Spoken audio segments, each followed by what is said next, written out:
Engkau tidak pernah meninggalkan hidup kami.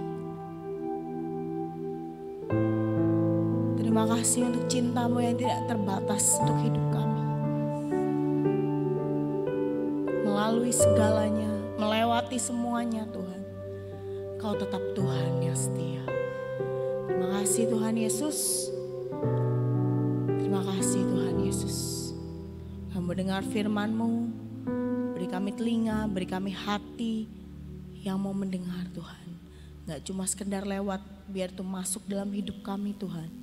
Biar firman ini menjadi benih dalam hidup kami sirami, kami rawat Tuhan. Sampai bertumbuh, berakar, dan berbuah lebat. Terima kasih Tuhan Yesus. Kami serahkan sepanjang malam ini ke dalam tangan-Mu, berbicaralah Engkau. Biar bukan lagi mulut manusia, bukan lagi hikmat manusia, tapi hikmat yang dari surga dan Kau sendiri yang bicara. Terima kasih di dalam nama Tuhan Yesus. Amin. Silakan duduk.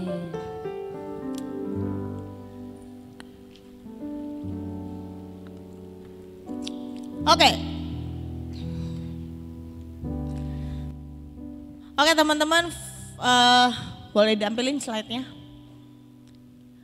Seperti judul yang sudah ada di Instagram, saya bawa tema Be a Champion. Kalau yang teman-teman dengar yang Enfresh minggu lalu saya bawa tentang Born to Win. Ini kurang lebih lanjutannya. Saya pernah bawa ini waktu itu di Sion Kids.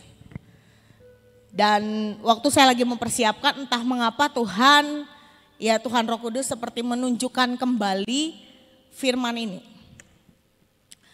Teman-teman, kita mau sepakat dulu di awal. Kita dilahirkan untuk menjadi seorang pemenang, amin. Aduh, aminnya kok kurang yakin tuh.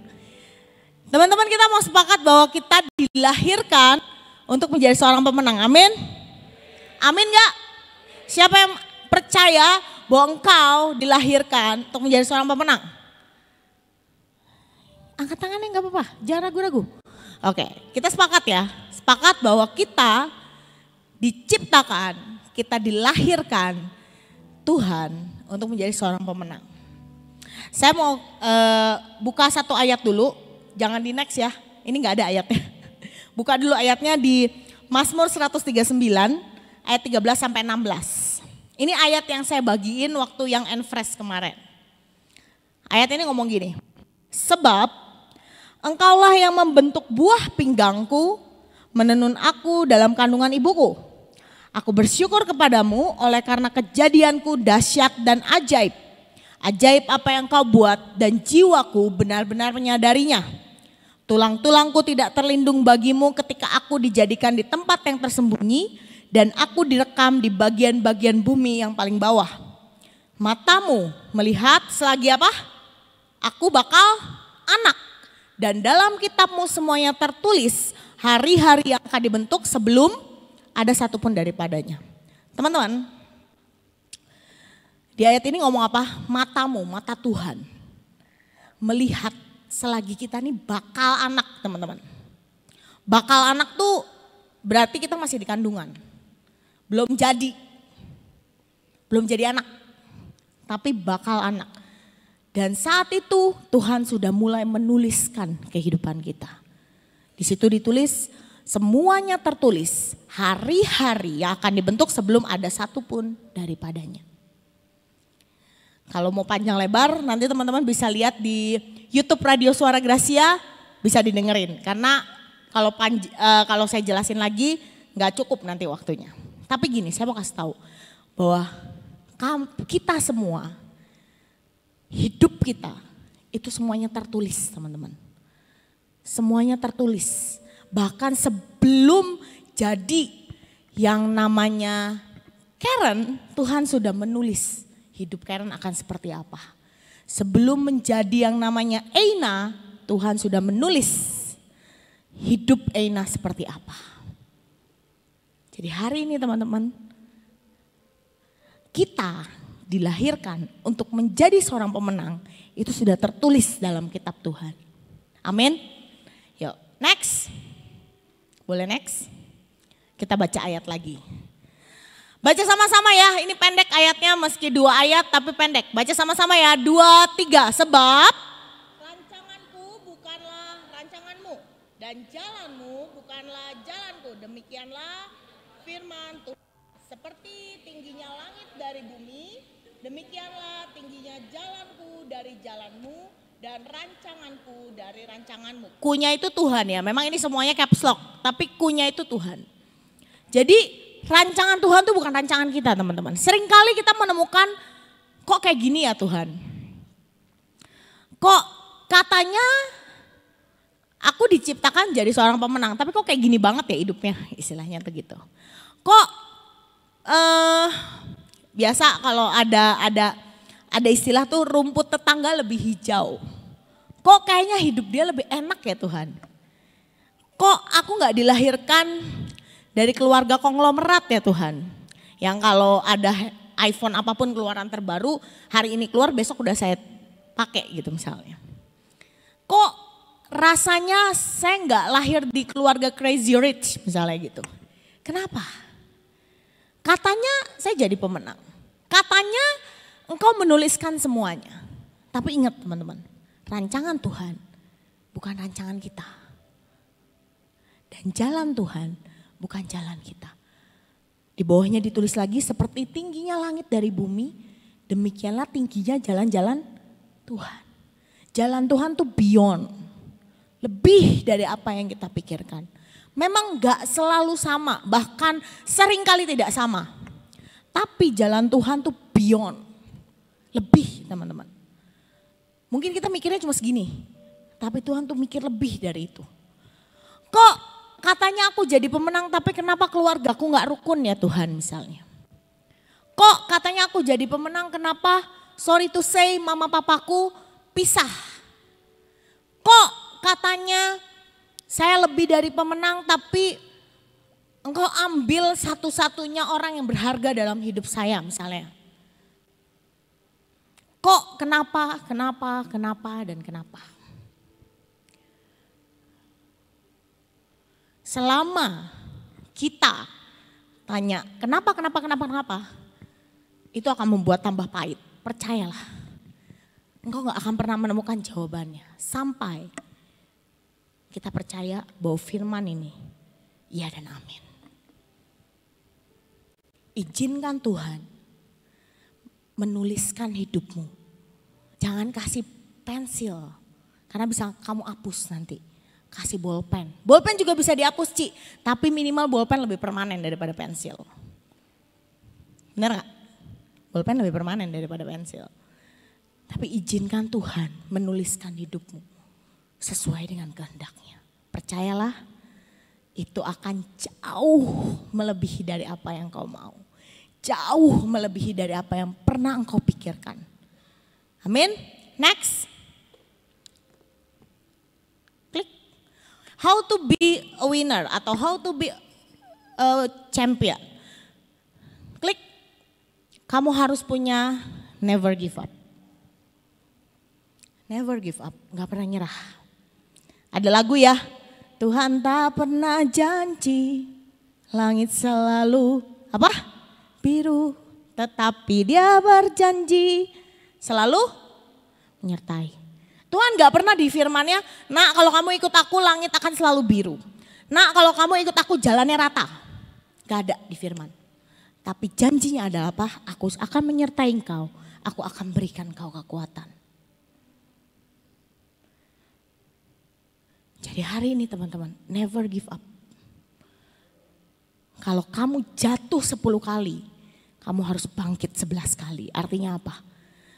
Jatuhmu tidak akan pernah membuat engkau tidak bangkit lagi.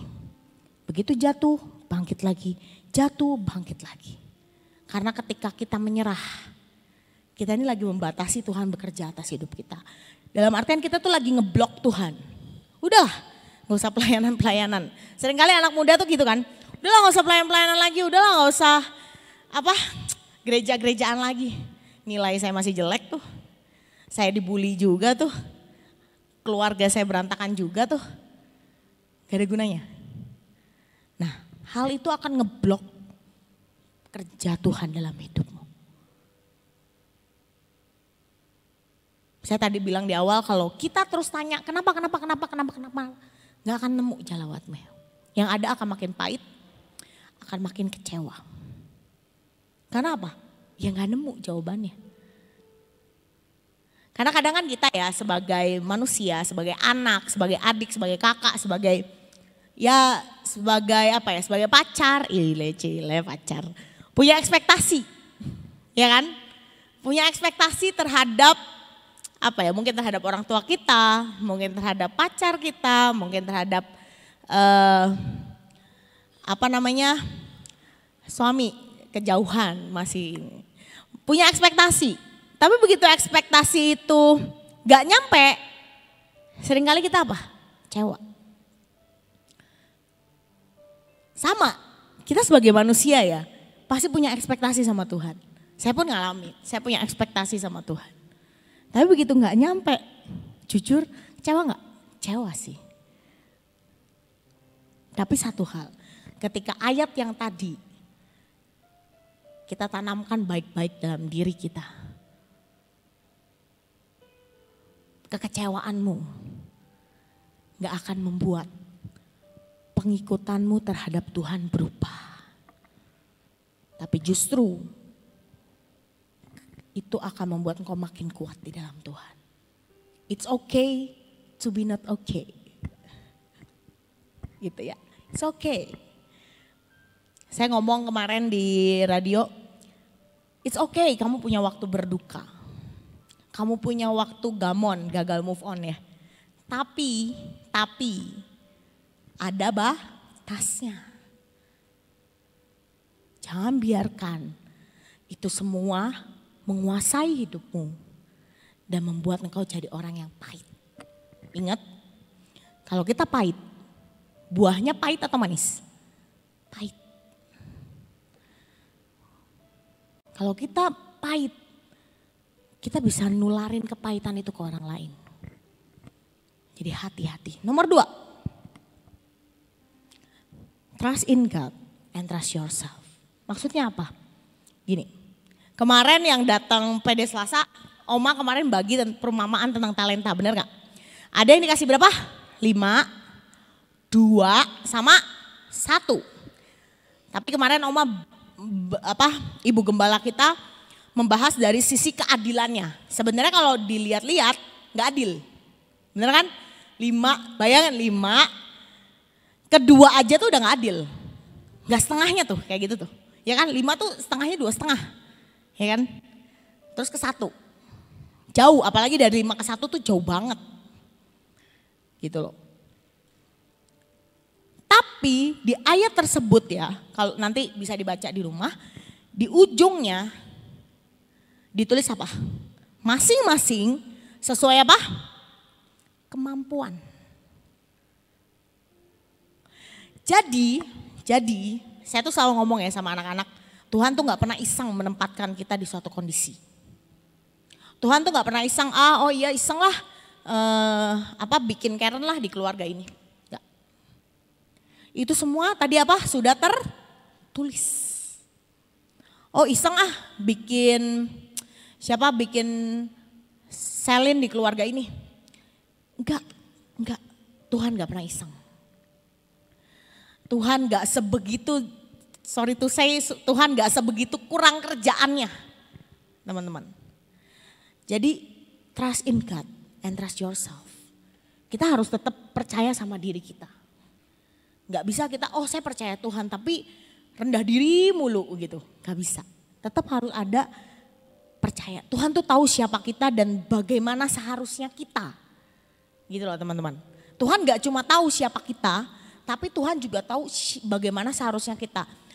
Mungkin ini sering dengar ya, layaknya seorang pencipta yang menciptakan handphone, menciptakan kamera, menciptakan mikrofon, menciptakan apapun. Seorang pencipta itu tahu siapa yang dia ciptakan, atau apa yang dia ciptakan dan bagaimana seharusnya ciptaan itu bekerja. Atau bagaimana seharusnya ciptaan itu berfungsi. Jadi nggak cuma yang iseng-iseng misalnya ya, karena saya Samsung lover, ya nggak iseng-iseng gitu loh. Pencipta Samsung menciptakan handphone yang mungkin bisa dibuka tutup. Ya nggak? Iseng nyiptain yang buka tutup terus nanti baru buka tutup baru 2 bulan rusak. Enggak teman-teman. Pengujiannya tuh saya yakin udah berkali-kali itu. Udah nggak cuma sekali berfungsi udah dipasarkan. Enggak teman-teman. Pasti dia akan uji. Terus apalagi kalau yang bisa dicelupin di air ya katanya ya. Diuji teman-teman. Tapi saya nggak pernah uji. Sayang. Nanti mati sedih. Tapi itu sudah pernah diuji gitu loh. Ya kalau yang mau uji silahkan, tapi kalau saya sih enggak. Jadi enggak asal melabelkan gitu, tahan air gitu. Waktu itu saya pernah enggak nguji sih, enggak sengaja kesiram kuah teman-teman. Kuah ya, mati langsung. Kayaknya mungkin airnya air biasa gitu ya, kalau kuah enggak bisa. Ya udah bye gitu ya. Tapi kan itu udah diuji. Ya memang kadang ada bintang kecilnya gitu loh. Syarat dan ketentuan berlaku gitu kan misalnya. Tapi kan udah diuji. Dia tahu sebagaimana harusnya si barang tersebut tuh berfungsi sama kayak kita. Yang nyiptain kita siapa sih? Tuhan Yesus ya, kita nggak dibelah di pohon terus keluar ngoek-ngoek gitu enggak kan ya. Kita diciptakan sama Tuhan. Tadi ditenun teman-teman. Menenun tuh ya nggak semudah itu gitu. Saya sih nggak bisa nenun, tapi saya tahu menenun itu sulit gitu. Jahit aja sulit apalagi nenun. Nenun tuh kayaknya satu level di atas jahit atau beberapa level di atas jahit gitu. Susah. Jadi Tuhan menciptakan kita, Dia tahu siapa engkau. Dia tahu bagaimana seharusnya engkau mungkin dalam tanda kutip ya berfungsi bagi dunia ini. Amin. Percaya bahwa apa yang Tuhan kerjakan dalam hidup kita itu mendatangkan kebaikan. Mendatangkan untuk kita menjadi lebih baik. Percaya sama diri kita kalau Tuhan beserta kita. Tadi ngomong kan, jika Allah di pihak kita, siapa dapat melawan? Percaya ketika Tuhan di pihak kita, siapakah lawan kita? Amin. Next. Ya, having a mentor. Tetap teman-teman, mungkin di sekolah udah sering dibahas, kita adalah makhluk sosial, tidak bisa hidup sendiri ya. Even ngomong, gue mau sendiri aja, saya gak akan menikah. Oke, it's your choice, terserah kamu. Tapi gini, kamu tetap harus punya mentor. Mentor tuh bisa siapa?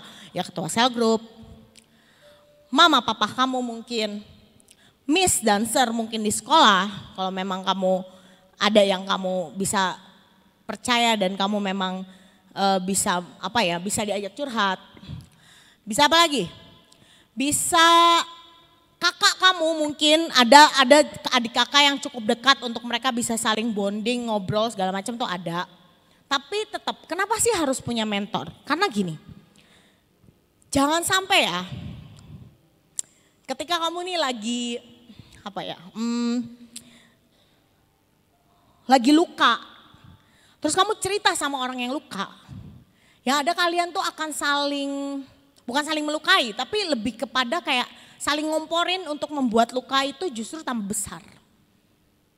Contoh, kadang kita misal ya dalam satu pertemanan ya ada dong ya kelas, adalah berantem, adalah gak suka, adalah si A ngomongin B ngomongin A juga sebenarnya gitu.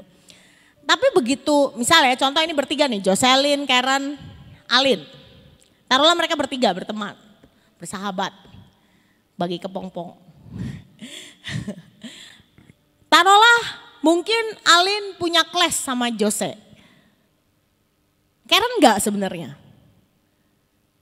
Tapi karena Alin mungkin ceritanya gini, kalau engkau ceritanya sama orang netral, mungkin dia bisa, ya dua kemungkinan sih memang. Mungkin bisa kasih solusi, mungkin bisa ngomporin. Tapi saya percaya kalau kita bicara sama orang yang netral biasanya akan lebih bisa menimbang. Tapi kalau posisinya Karen memang gak suka juga sama Jose, ketika mereka ngobrol akan, ya tuh bener emang kayak gitu tau. Gimana ya?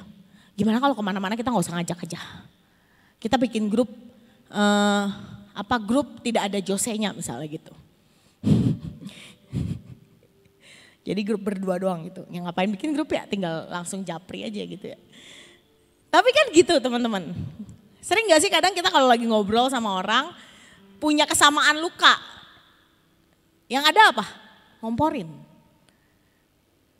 Lukanya makin besar, gak sembuh. Makanya kenapa butuh mentor.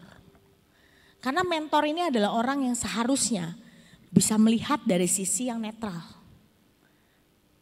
Dari sisi yang tidak terlihat. Karena kadang ya kalau kita udah luka, kita udah gak suka. Ada aja, pokoknya mau orang itu sebaik apapun kita udah gak suka. Udahlah pokoknya jelek di mata kita.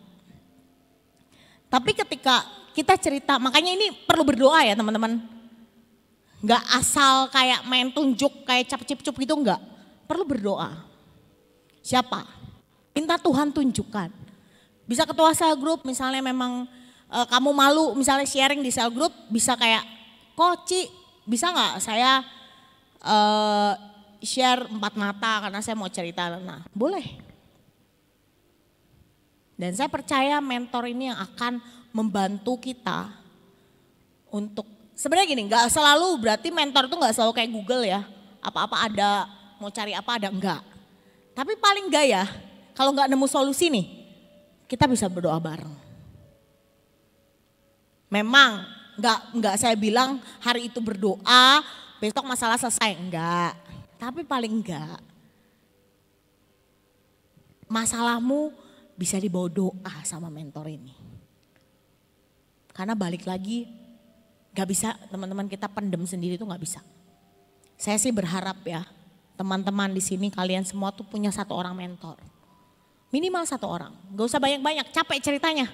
Nanti cerita ke mentor A, besok ketemu lagi cerita lagi. Kalau saya sih capek ceritanya, mending 1 aja.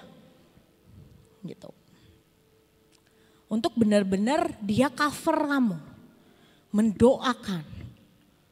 Atau mungkin bisa melihat dari sisi yang lain. Untuk kita juga terbuka gitu. Amin. Amin. Next. Terakhir, having a winning mentality. Nah, teman-teman, kalau engkau nggak punya ini, kita nggak akan pernah bisa jadi pemenang. Karena prinsip seorang pemenang, dia akan tetap maju, meski rasanya nggak mungkin atau sakit.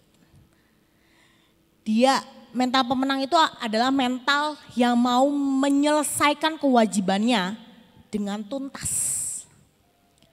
Enggak di tengah jalan jatuh sedikit atau sakit sedikit, udah capek udah males udah enggak ada progres udah gitu. Enggak. Tapi harus tetap maju teman-teman. Memang sakit mungkin, prosesnya enggak mudah memang. Tapi kalau engkau mau be a winner, be a champion, kita harus punya 4 ini dalam hidup kita. Karena gak akan pernah bisa kalau 4 ini gak engkau lakukan. Amin. Kayaknya ini video ya? Ya, saya mau putar 1 video.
banyak yang sudah tahu seorang Nick Vujicic. Ya, dia lahir tanpa anggota tubuh, anggota badan. Tanpa tangan, tanpa kaki, punya kaki tapi kecil gitu loh. Next. Seorang Nick Vujicic, dia hidup dari kecil teman-teman. Dari lahir gak punya itu. Bahkan awalnya orang tuanya sempat seperti ada perasaan menolak kan ya. Ya papahnya tadi sempat kaget dan pingsan, mamahnya bahkan gak mau gendong dia selama 4 bulan. Umur 10 tahun dia mau bunuh diri karena merasa Tuhan gak adil. Ada beberapa videonya dia cerita bahwa dia merasa kok Tuhan membuat saya menjadi seperti ini. Tuhan menciptakan saya seperti ini, intinya gitu. Dan dia tidak memiliki tujuan hidup saat itu. Dan dia dibully. Hari itu orang tua Nick kalau kita lihat sebenarnya agak tega ya. Orang tuanya nyekolahin dia di sekolah umum loh teman-teman. Di sekolah orang normal. Bukan di sekolah penyandang disabilitas. Tapi saya yakin orang tua Nick mereka adalah good mentor dalam hidup Nick. Orang tua Nick mungkin melihat sesuatu yang besar dalam hidup Nick. Dan hari ini next dia menjadi motivator internasional yang menginspirasi banyak orang internasional loh ya teman-teman. Jadi gak cuma terkenal di negaranya, tapi dia terkenal di seluruh dunia. Dia memiliki istri dan 4 orang anak yang mungkin rasa-rasanya mustahil menikah. Ya kan? Rasa-rasanya mustahil loh. Dengan kondisi seperti itu untuk menikah tuh rasa-rasanya mustahil. Tapi dia punya istri dan tadi lihat istrinya menurut saya cantik segitu. Terus menulis buku bestseller, tadi diterjemahkan ke 30 bahasa. Kalau nggak bestseller nggak akan orang ada yang iseng-iseng, maksudnya kayak apa ya, nggak ada kerjaan nerjemahin buku. Jadi aktor, dia tuh ada juga sempat bukan main film sih, tapi lebih kayak jadi kayak bintang iklan gitu. Mendapatkan penghargaan dan memiliki yayasan teman-teman. Wow, dari seseorang yang depresi. Dia salah satu orang yang punya yang namanya tadi apa? Mentalitas pemenang. Hidupnya gak dibatasi hanya karena keterbatasan hidup, keterbatasan anggota tubuhnya. Tapi dia punya Tuhan yang tidak terbatas yang membuat dia jadi seperti ini. Next. Ya, life without limbs or life without limits. For every disability you have, you are blessed with more than enough abilities to overcome your challenges. Hope can remove obstacles that even seem impossible to move. Hari itu Nick mungkin cuma punya harapan teman-teman. Tapi itu sanggup membuat dia menjadi Nick Vujicic hari ini. Amin. Satu lagi bisa diputar videonya.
Ya, Derek Redmond.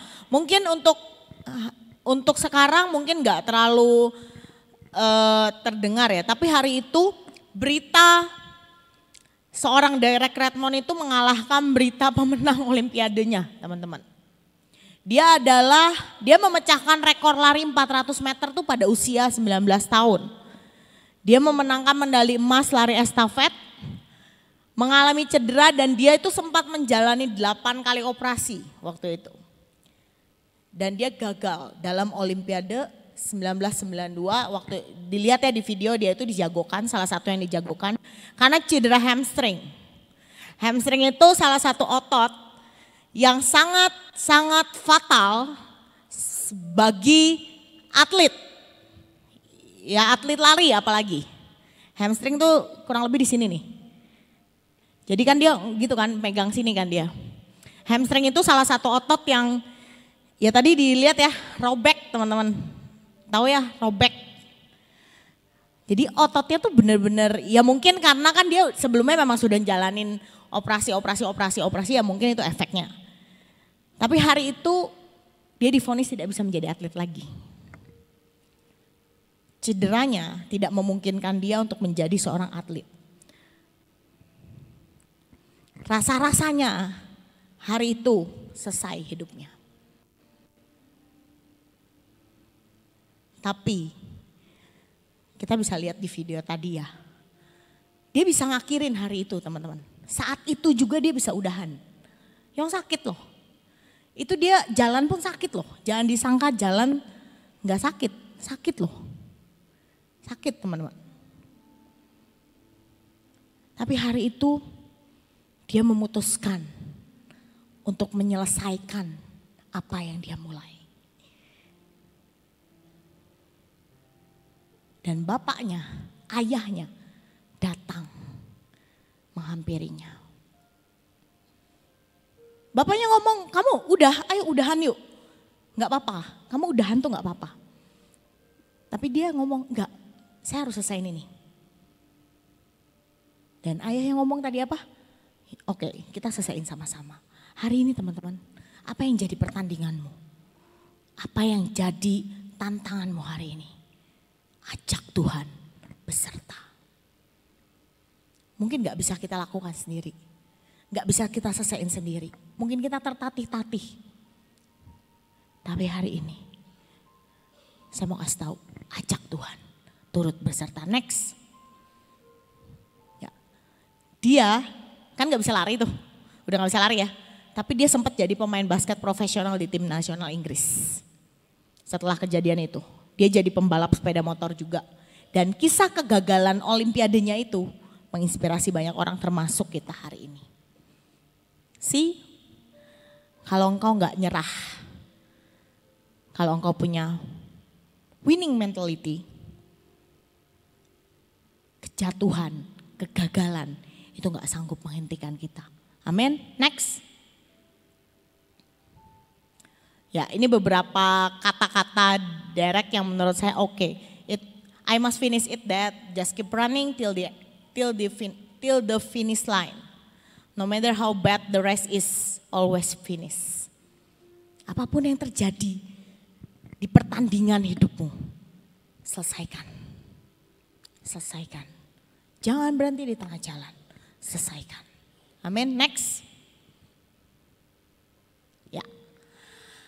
Ini saya ngambil dari versi mudah dibaca. Jadi nggak akan sama di Alkitab kita. Kita mau baca sama-sama ya, sedikit ayatnya.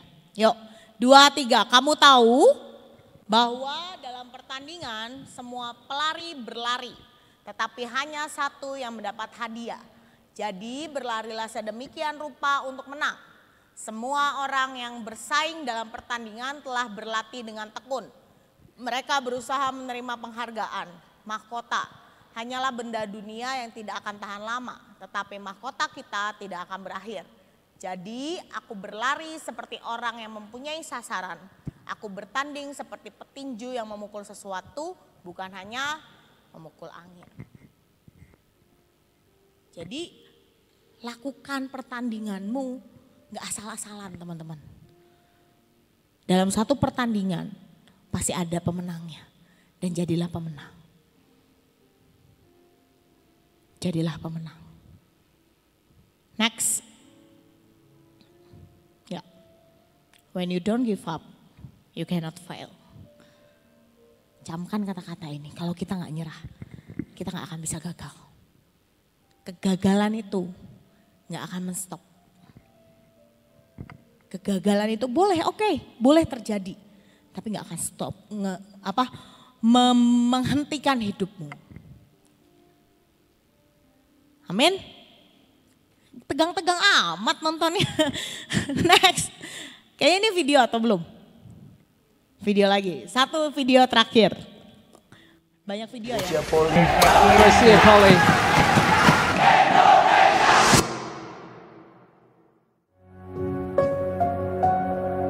Pernah bermimpi? Saya udah mulai itu dari usia 5 tahun. Dari sekedar bermain hingga jadi cita-cita. Di usia 13 tahun, cita-cita itu semakin jelas seiring berjalannya waktu.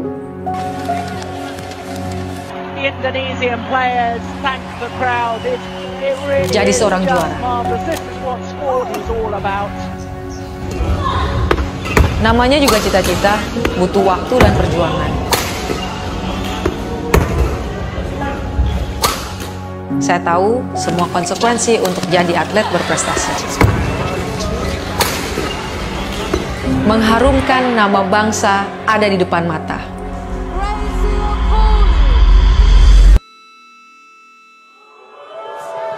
Very sportsmanlike to be doing this, or sportswomanlike.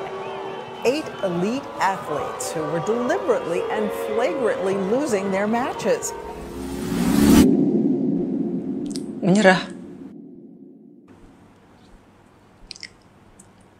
Satu kata yang selalu terngiang. Situasi yang sangat menyudutkan.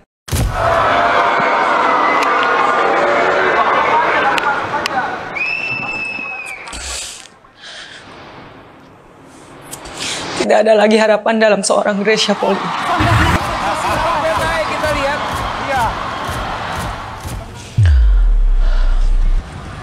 Masih ada orang-orang yang percaya sedikit bahwa saya masih bisa.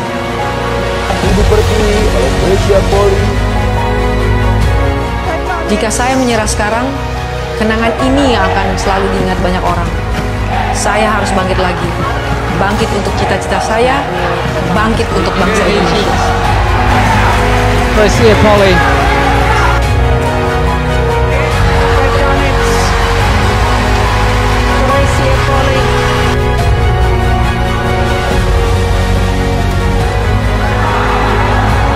And there it is.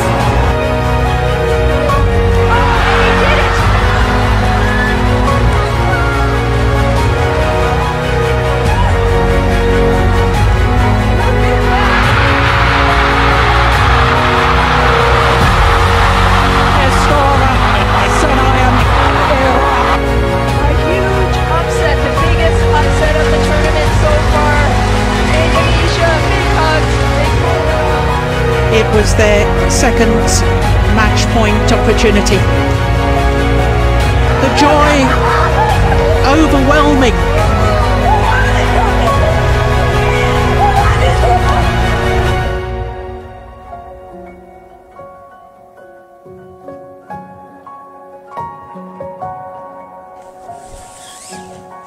Terima kasih Indonesia.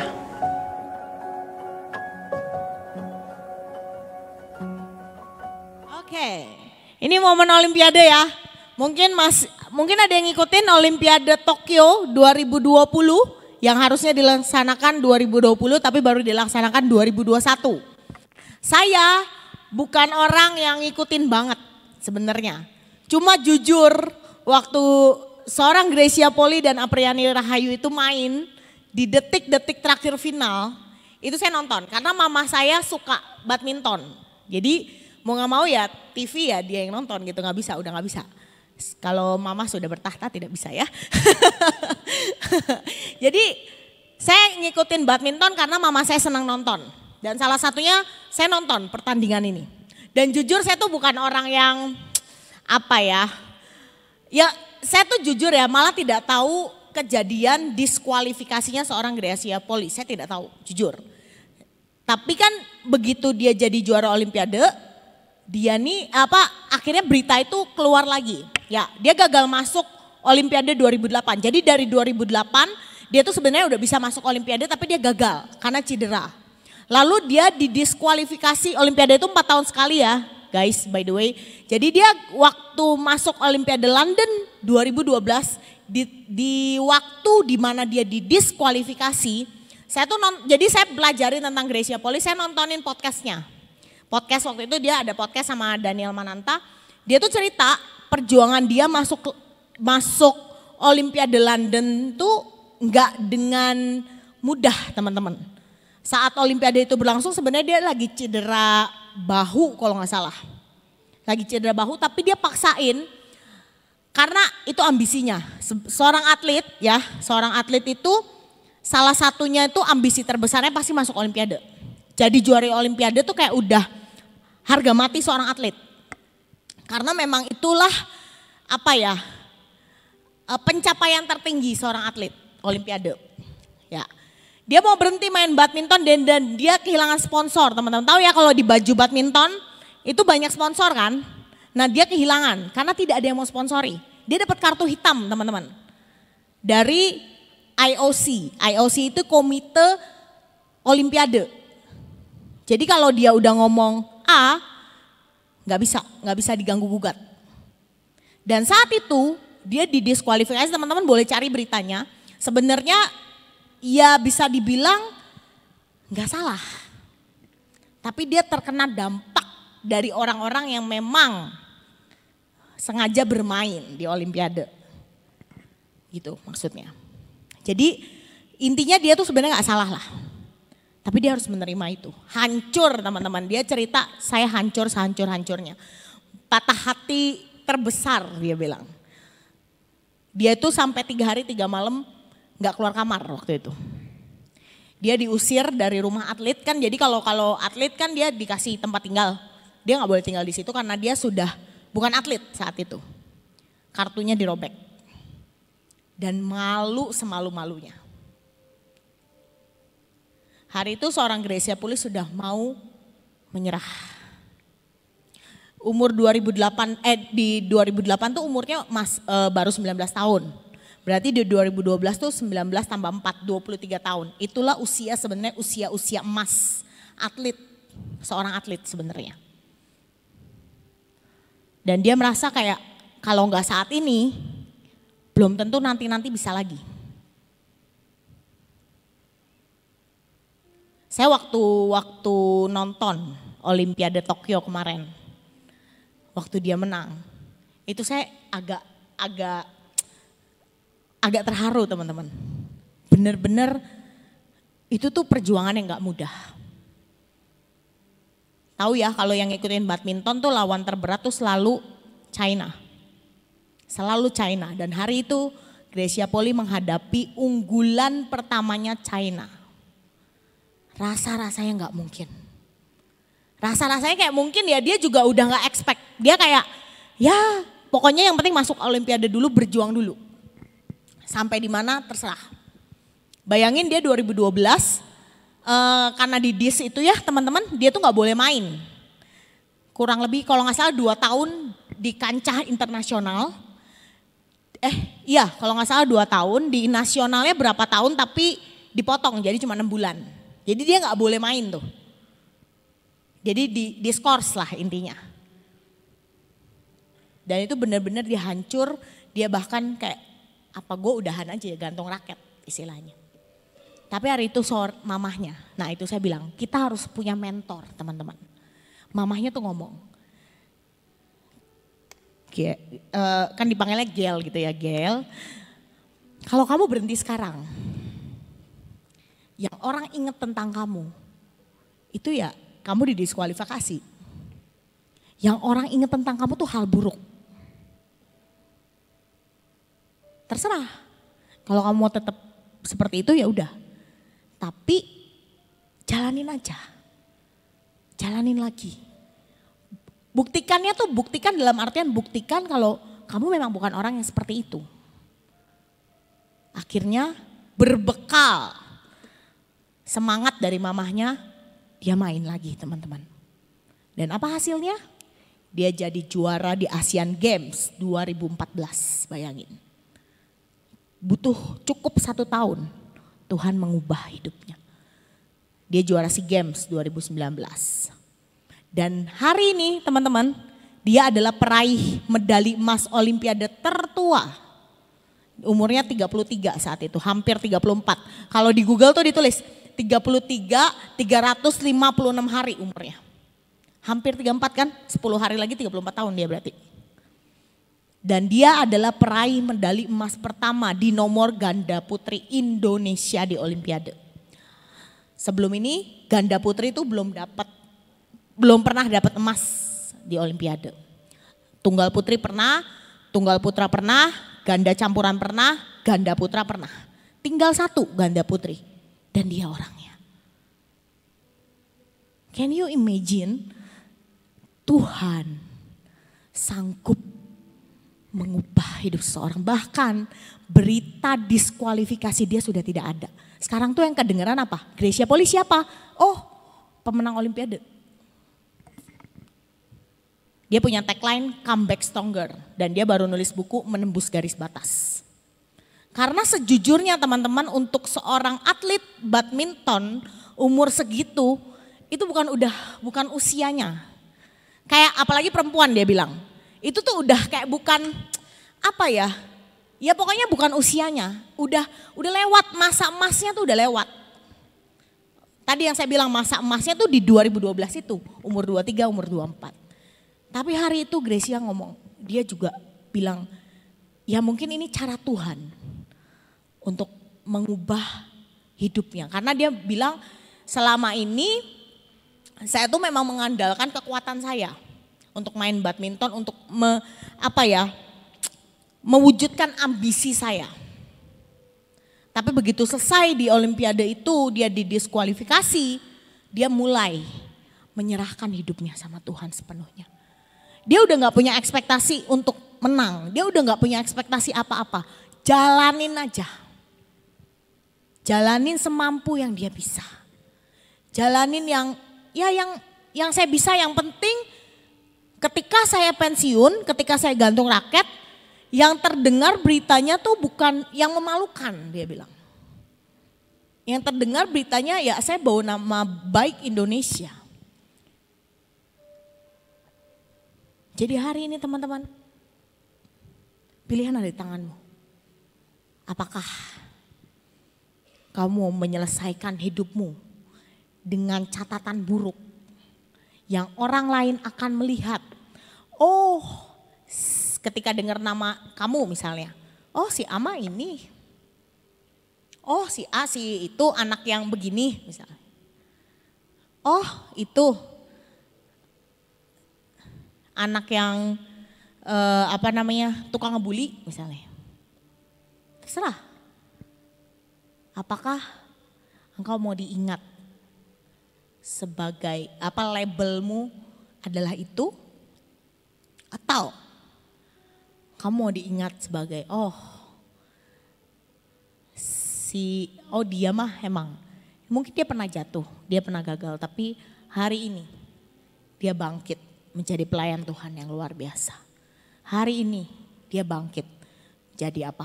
Menjadi atlet yang luar biasa. Tagline-nya bagus banget, menembus garis batas. Waktu ditanya kenapa kamu pilih judul itu? Dia bilang, ya itu tadi yang saya bilang. Jadi garis batas tuh dalam artian sebenarnya batas seseorang atlet itu di umur kurang lebih di umur 29-30. Itu harusnya dia udah selesai gitu. Apalagi untuk perempuan. Tapi dia menorehkan prestasi di umur yang bahkan dia aja tuh gak expect gitu. Saya jadi juara Olimpiade saat itu.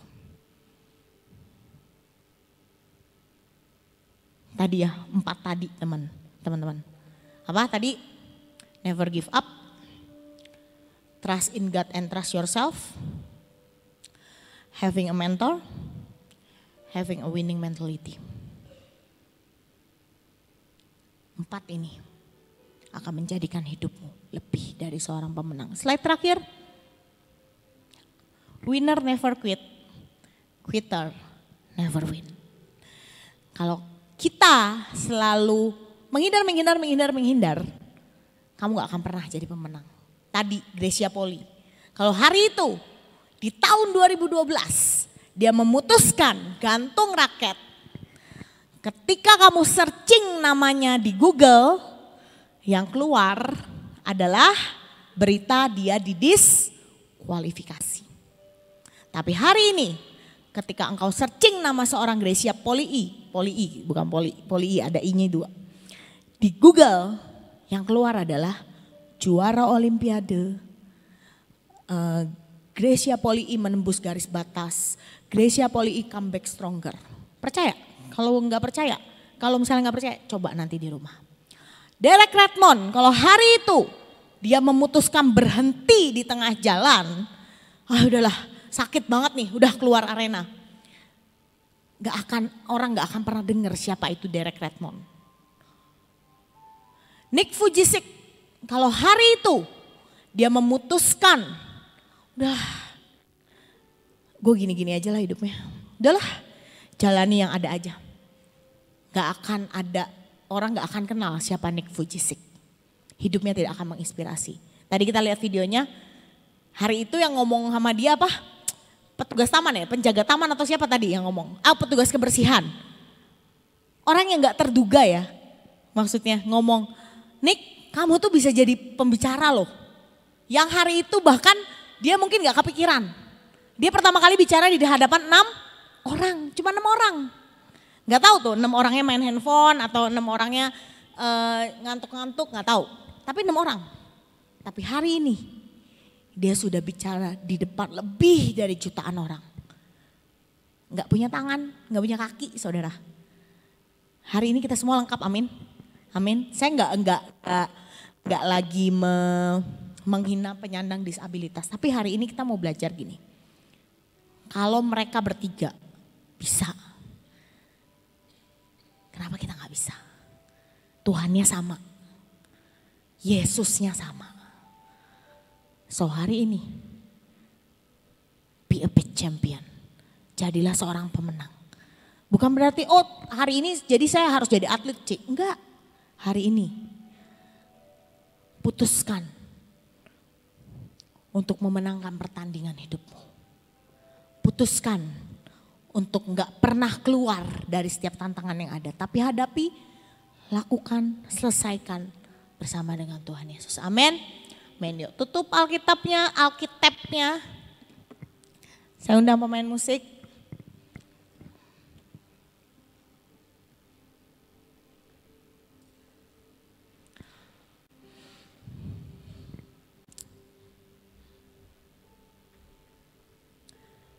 Dia Tuhan yang gak pernah meninggalkan hidup kita. Lagu terakhir tadi ngomong gini kan. You see me through the season. Tuhan tuh melihat setiap musim dalam hidup kita. Tuhan tuh tahu up and down hidup kita. Tuhan tahu nakal-nakalnya kita, sorry kalau saya harus pakai kata. Tuhan tahu betapa kerasnya hidup kita. Tuhan tahu betapa mungkin bebalnya kita. Tapi dia tetap Tuhan yang tidak pernah meninggalkan kita. Di setiap musim hidup. Mungkin hari ini engkau ngalamin yang namanya musim banyak tantangan. Mungkin hari ini engkau ngalami musim yang gak enak.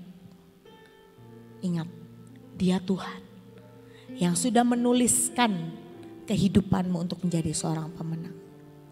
Amin.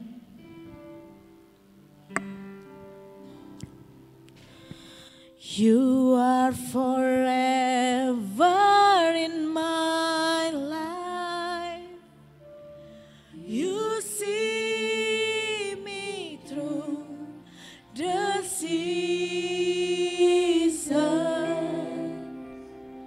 cover me with your hand and lead me in your righteousness, and I look to you,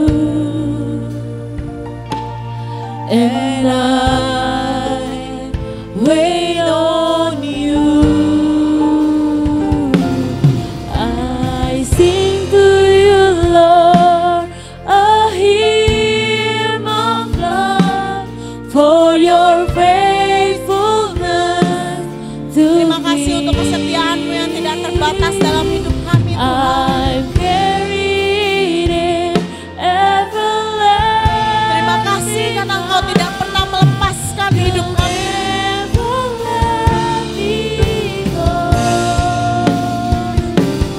I sing to you, Lord.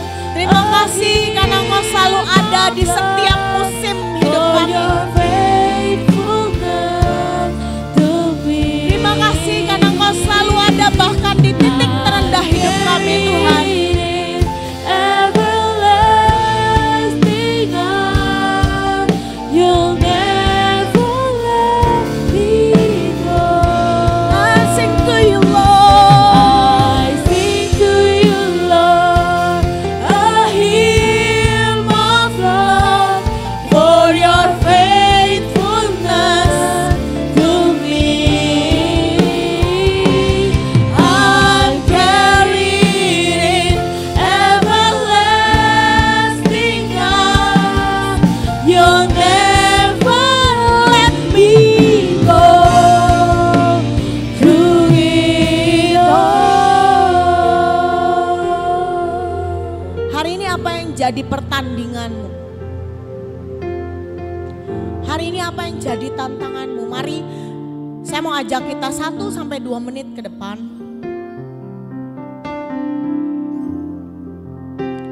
Mari kita mau sama-sama serahkan itu sama Tuhan. Bukan berarti kita nyerah. Bukan berarti kita nggak mau usaha lebih. Tapi mari serahkan itu dan ajak Tuhan untuk ikut bertanding bersama dengan kita. Biar 1-2 menit ke depan urusanmu dengan Tuhan. Gak usah lihat kanan kiri, gak usah gangguin temennya kalau engkau gabut.